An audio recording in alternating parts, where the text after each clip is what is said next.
صباح الخير عليكم يا شباب، وصباح الخير عليكم صبايا. انا كابتن سما من قناه يوميات مطلقه. وحشتوني جدا جدا.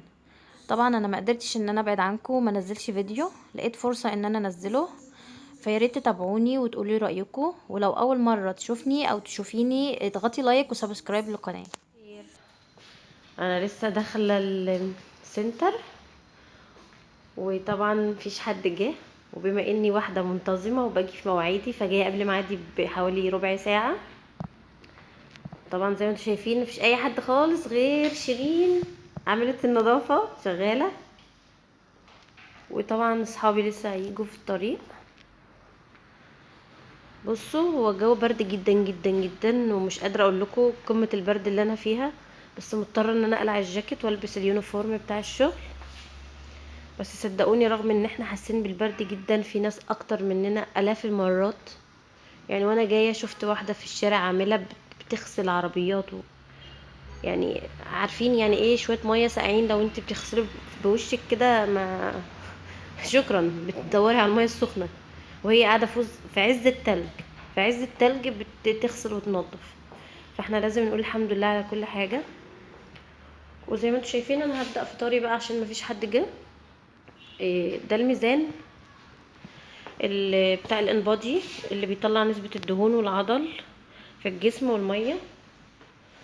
طبعا انا هبقى اعمل فيديو وانا واقفه عليه واطلع لكم نسبة الدهون والعضل عندي. بس انا زايده حوالي 10 كيلو دهون، رغم ان انا 65 كيلو. بس عندي العضل ضعف شوية من قلة الحركة الشهر اللي فات ده.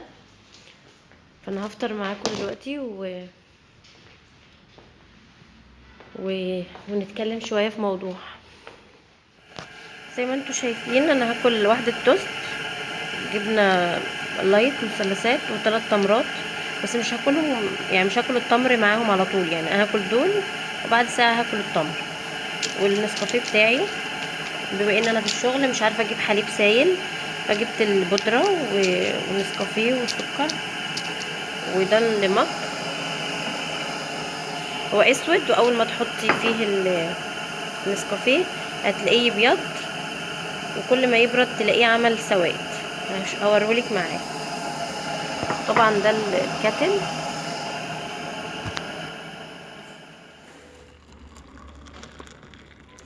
طبعا انا مش هعمله برغوه، لان انا نسيت اجيب المكنه بتاع الرغوه معايا. فانا هشربه كده عادي. والسكر الدايت انا هحط ربع كيس، انا هشربه على 4 مرات. عودي نفسك ان انت تشربي سكر قليل جدا. شايفين المج لونه اتغير ازاي؟ مكتوب عليه اسم السنتر دكتور ويت. كل ما هو كده سخن، كل شويه هيبيض، وبعد ما يبرد هتلاقيه يقعد يسود. شفتوه؟ عاوزه اتكلم معاكم عن الجواز. ايه رأيكم في الست اللي بتطلق وبيجي لها عرسان، او ظروفها بتحكم ان هي لازم تتجوز؟ هل هي توافق ان هي تتجوز ولا لأ؟ وليه تتجوز؟ وايه المميزات والعيوب في موضوع الجواز التاني، وبالاخص لما يكون عندها اولاد؟ طبعا الست المطلقة بتتعرض ان هي بيجيلها واحد متزوج مرة اخرى، او واحد مطلق، او واحد ارمل. طبعا كل واحد بيبقى فيه ميزة وفيه عيب. المطلق عامة هيبقى مثلا ممكن يكون معاه اولاد ويقولك تربي ولادك مع اولادي. هل هتقدري تعملي كده ولا لا؟ الارمل يجوز معاه اولاد او لا، فده حد ذاته يعني شخصية مثلا اقول ممكن ظروفها تكون كويسة جدا. المتزوج بقى وعايز يتزوج مرة اخرى، ده يبقى ايه؟ غير ان ربنا شرع الحق ان هو يتجوز اكتر من مره اذا كان تعبان مع مراته. هل لو عايز يتجوز يقول لمراته ولا لا؟ عايزاكم تتناقشوا معايا في النقطه دي واسمع رايكم فيه. وطبعا انا قلت لكم ان انا بفكر في موضوع ومش هقدر اعمل لكم فيديوهات. بس انا بصراحه ما قدرتش ان انا ادخل السنتر كده والاقي فرصه وانتهزها وان انا اتكلم معاكم فيها، لان انتوا بتوحشوني جدا. برغم من موضوع التخسيس والحاجات دي، انا عارفه الناس كتير جدا جدا متابعاني وبتبعت لي رسائل على الخاص كتير. وانا ان شاء الله هلبي كل طلب اي واحده بتكلمني، وتحت امرها في اي حاجه. بس ساعدوني في اختيار في الموضوع ده، عايزه اتكلم معاكم فيه. هل الجواز مره اخرى للست المطلقه صح ولا غلط؟ شاركوني وقولوا لي رايكم. وطبعا انا عارفه ان النسبه الكبيره جدا جدا اللي هترد عليا البنات، بس اتمنى ان الشباب يدخلوا ويقولوا لي رايكم. وانا هفطر بقى دلوقتي. ايه رايكم ان انا هفطر واشرب النسكافيه، وبعدين بقى ايه ادخل اقول لكم على الاجهزه اللي جوه بتشتغل ازاي وبتعمل ايه في الجسم. تابعوني. انا دخلت الاوضه بتاعتي اللي بشتغل فيها، لسه بشرب النسكافيه. ده جهاز الكرايو طبعا اللي بيشتغل على تجميد الدهون، وده الكافيتيشن والليزر، وجهاز الار اف اللي بيشد الجسم وبيفتت الدهون. طبعا هتكلم معاكم بالتفصيل في الحاجات دي، لو عايزين تستفسروا ابعتولي وانا اقول لكم. دي الادوات اللي بنستخدمها. الكرسي بتاعي، شايفين الاوضه شكلها حلو جدا؟ شايفين؟